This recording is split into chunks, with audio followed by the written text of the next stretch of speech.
2022년 6월 26일 온라인으로 함께하는 청년부 쉘터 모임. 오늘은 사무엘상 25장 1절부터 44절까지의 말씀을 함께 나누고자 합니다. 하나님의 말씀을 읽고 또 묵상하며 오늘 우리에게 주시는 하나님의 귀한 음성을 들을 수 있기를 소망합니다.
네,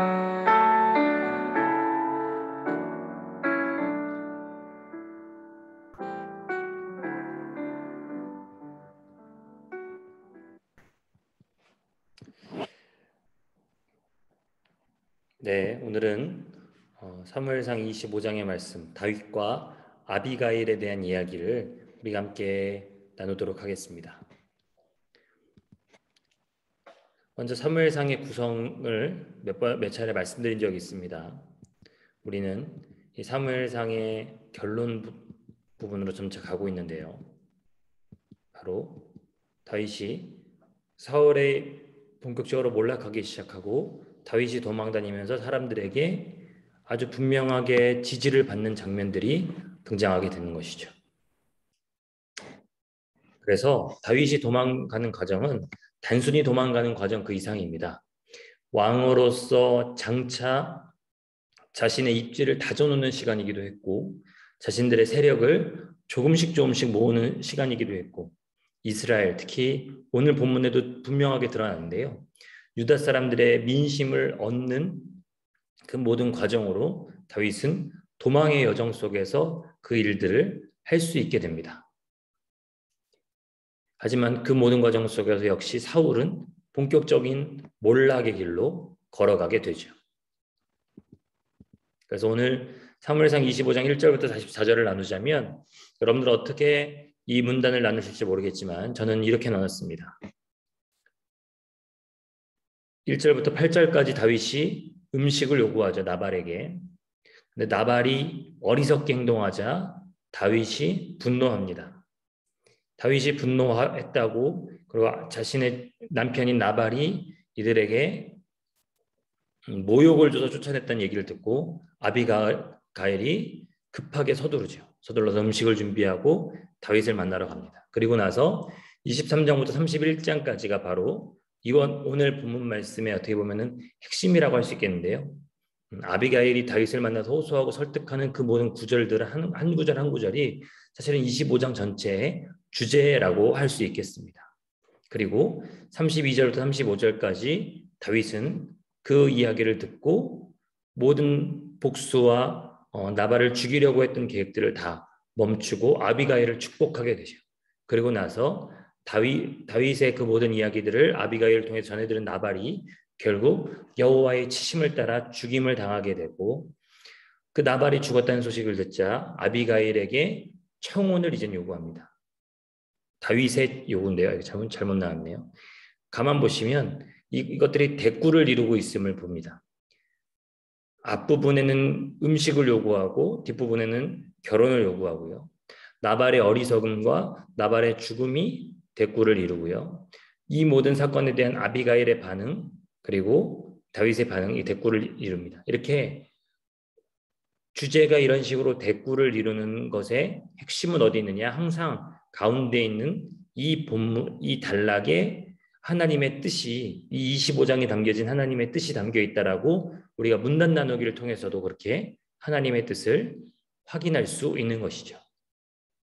그래서 25장 전체에 아주 핵심 중의 핵심이라고 할 수 있는 아비가일의 호소와 설득에 여러분 다른 본문들도 마찬가지지만 집중해서 보다 보면 여러분 하나님이 25장을 통해서 그리고 오늘 우리 개인을 통해서 말씀하시고자 하는 부분들을 분명히 알 수 있을 것입니다. 다음에 25장 핵심 단어가 뭐가 있을까요? 먼저는 아비가일을 설명하는 바로 이해심도 많고 용모가 아름답다. 이와 반면에 나발을 설명하는 고집이 세고 행실이 포악하다.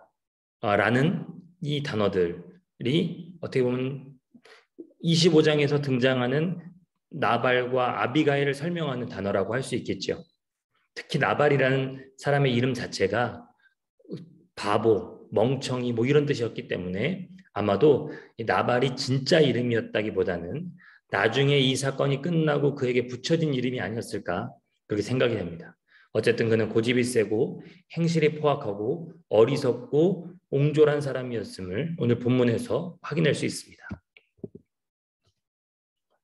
게다가 핵심적인 부분 중에 하나는 이 모든 상황들이 양털을 깎는 특히 유대 민족들 이스라엘 남쪽 지방에 차지하고 있었던 유대 민족들의 주 업무였던 양털을 깎고 양을 치고 하는 그런 모든 목양의 이 과정들 가운데 일어났다는 것을 보여준다면 이제 이 이야기들이 이스라엘 남쪽 지방에 유다 지파가 살고 있었던 광야 지역에서 일어났다는 사실을 우리가 기억할 필요가 있습니다. 왜냐하면 다윗이 이 광야 지역에 무법천지였던 광야 지대에서 자신이 스스로 치안대를 자처하면서 양떼를 보호해주고 유다 지파 사람들을 선대하면서 그들에게 지지와 호응을 얻을 수 있는 과정이 되었거든요.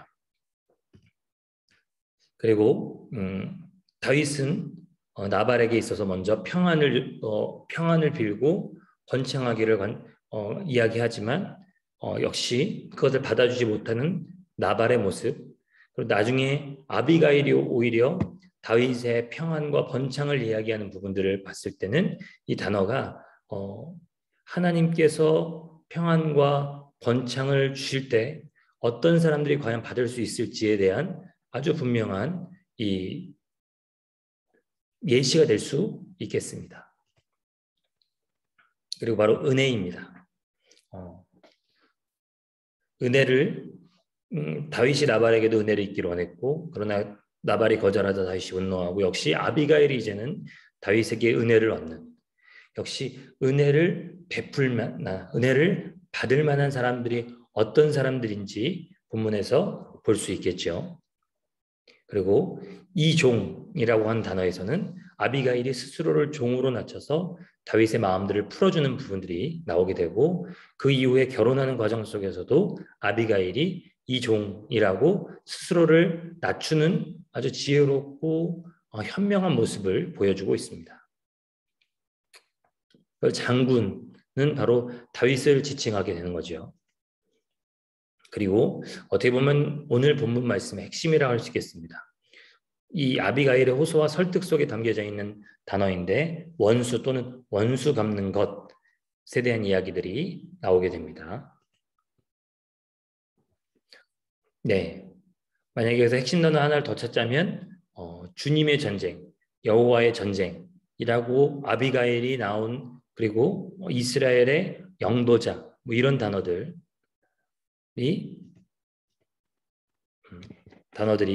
같이 핵심 단어라고 할 수 있겠죠. 그래서 25장 1절부터 44절의 묵상 포인트를 함께 보기를 원합니다. 다윗이 불명예스러운 일을 벌일 뻔한 위기의 순간을 여러분 어떻게 모면하게 되었는지를 생각해 봅시다. 그것이 단순히 아비가일의 설득에 의해서만 그랬을까? 사실은 24장에 우리가 벌써 2주 전이라서 기억이 안 날 테지만요, 24장에 우리가 무슨 장면을 봤냐면 사울을 그 옷자락만 뱀으로 마음에 찔리고 여호와의 기름 부으심을 받은 자를 그저 살려 돌려보내는 이 다윗의 그 아름다운 모습을 봤습니다. 근데 한 장을 넘어가니까 다윗이 이제는 분노와 복수심과 정말 의분에 가득 차서 어떻게 할 줄 모르는 다윗의 모습을 보게 되죠. 그래서 자칫하다가는 나발을 공격했다면 아비가일의 말대로 장차 왕이 되었을 때 문제가 생겼을 수 있었겠으나 그 모든 것들을 모면하게 되었던 게 과연 아비가일의 호소 그 이상은 없었는지 우리가 한번 24장과 함께 연결해서 생각해 볼 필요가 있겠습니다. 그리고 말씀드린 대로 아비가일의 호소와 설득이 25장의 핵심이라고 할 수 있는데요, 그녀의 호소에 담긴 의미를 또한 24장과 연결해서 우리가 함께 생각해 보고자 합니다.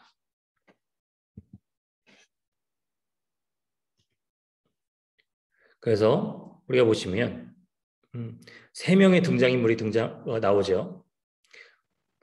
특히 다윗은 광야에 말씀드렸던 대로 광야의 치안대를 자처하면서 활동했습니다. 그리고 이것이 여러분 자연스럽게 유다 지파 사람들의 지지와 응원을 얻는 과정이 되었죠.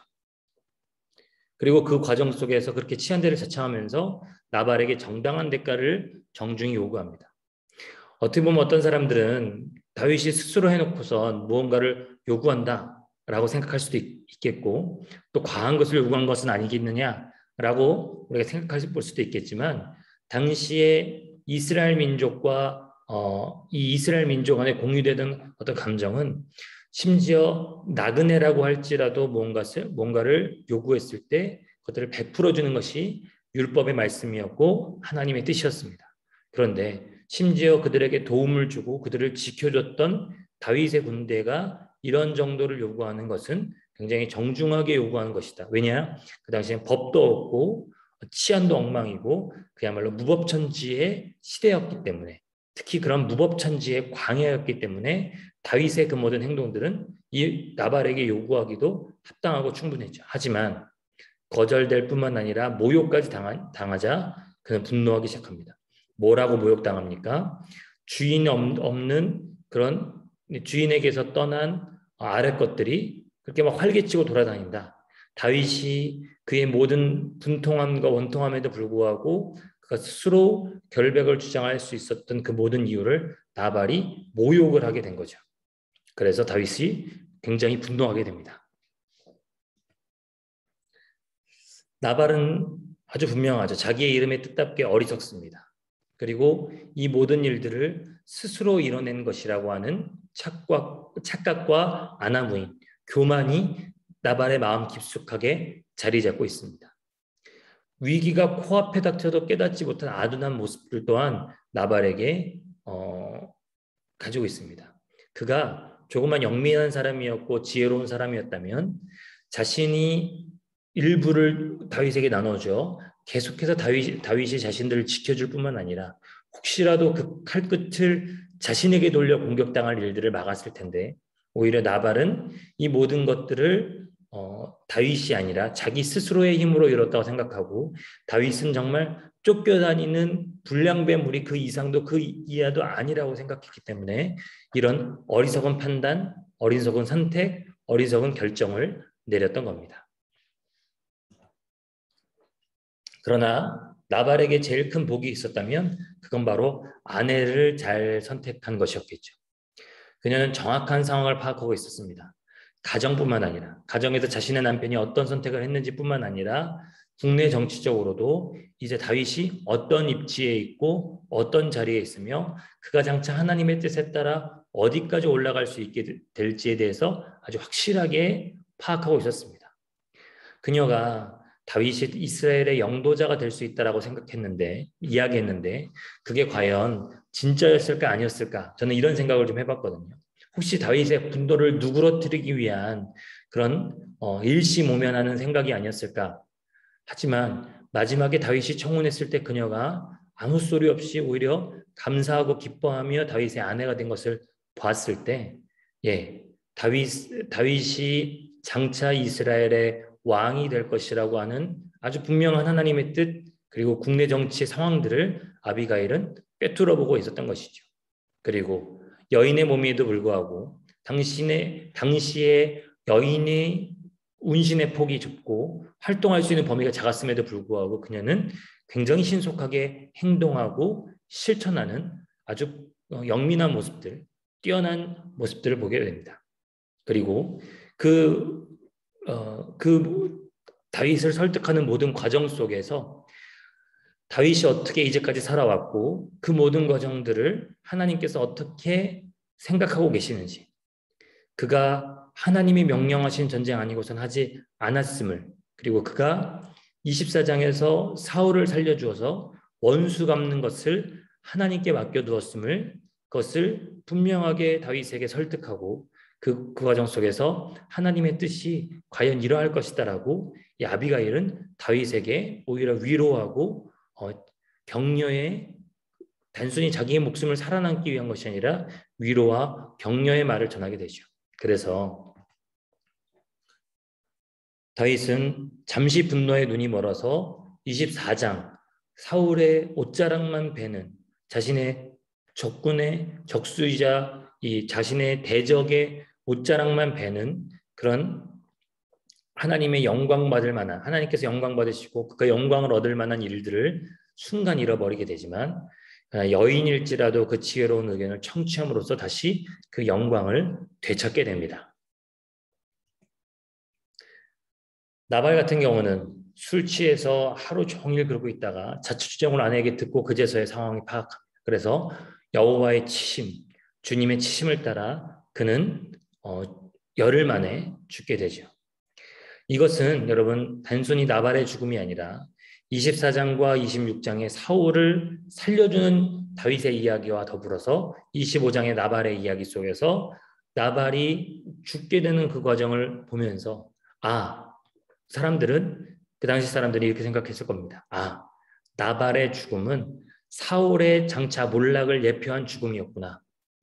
끊임없이 교만하여지고 아나무인돼지고 그리고 어리석은 행동을 일삼았던 사울의 모습이 마치 나발로 오버랩이 돼서 하나님이 세운 사람 다윗을 대적했을 때 결국 죽임당하게 될 것이다라고 하는 그야말로 이 복선의 역할을 이 나발이 하게 된 거죠. 반면 아비가일은 아주 중요한 단어들, 다윗이 평생에 주님의 전쟁만 했다. 그리고 주님께서 다윗이 스스로 원수 갚지 못하도록 막아주셨다. 이게 사울을 살렸던 부분들까지도 아비가일은 알고 있었던 겁니다. 그리고 마지막에 당신은 이스라엘의 영도자가 될 것이다. 아주 분명하게 다윗을 향한 하나님의 뜻을 깨닫고 그를 격려하고 지금 당장 다윗도 위기였고 나발도 위기였고 아비가일도 위기였던 이 모든 상황들을 다윗을 설득해서 넘어갈 수 있게 합니다. 아비가일의 그 설득은요, 다윗도 살린 것이고 나발도 살린 것이고 아비가일도 살린 아주 지혜로운 결정이었습니다. 그렇다면 사무엘상 25장이 가진 독특한 위치를 볼까요? 24장에서 사울의 옷자락을 벤 것으로 다윗의 마음이 찔려합니다. 여호와의 기름 부음 받은 자이기 때문에 내가 함부로 하는 것이 옳지 않다. 밑에 있는 부하들은 그야말로 복창 터져하죠. 26장에 역시 사울의 진영에서 창과 물병을 가져오면서 사울의 생명은 여호와의 소관이다. 여호와의 기름 부음 받은 자다. 하나님께서 처리하실 것이다. 라고 하는 것이 동일한 다윗의 마음이었습니다. 그리고 그 사이에 바로 25장이 있는 것입니다. 그것이 설령 여호와의 기름 부음 받은 자가 아니라고 할지라도 그것이 설령 나발과 같은 어리석고 멍청한 사람이라고 할지라도 그의 원수 갚는 것, 하나님께서 다윗의 원수 갚는 것은 누구의 소관으로 두셨냐면 바로 여호와의 소관으로 두셨다라는 거죠. 그래서 24장과 25장과 26장 우리가 계속해서 같이 볼 수 있는 주제가 뭐냐면 다윗이 정치인으로서 자리 잡고 사람들의 지지를 받는 그 모든 과정 속에서 사울의 목숨이든 다윗에 대적하는 목숨이든 그것을 하나님의 손에 맡겨드리고 오로지 원수 갚는 것은 여호와의 소관으로 맡겨드렸을 때 하나님께서 그 모든 일들을 하나하나 이루어 가신다라고 하는 것이 사무엘상 24장, 25장, 26장에 나와 있는 주제라고 할 수 있겠습니다.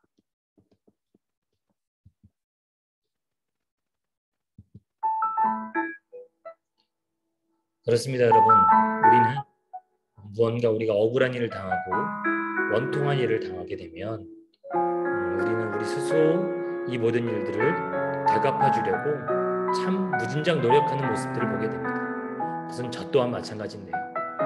다시 한번 이 아비가일의 아주 지혜로운 상황 파악들과 또한 다윗의 그 모든 지혜로운 의견들을 청취하는 과정 속에서 하나님의 뜻이 서고 다윗이 다시 영광을 되찾았던 것처럼 오늘 여러분들의 삶 가운데 마땅히 하나님 앞에서 우리가 취해야 될 것은 무엇이고 버려야 될 것은 무엇인지, 그리고 우리가 누군가를 바라볼 때 그것이 설령 나든 아니면 공동체 내 다른 지체들이든 아비가일과 같이 지혜로운 눈으로 서로를 바라볼 수 있게 되기를 주님의 이름으로 축복합니다. 개인적으로 묵상하며 마무리하는 시간들 갖도록 하겠습니다.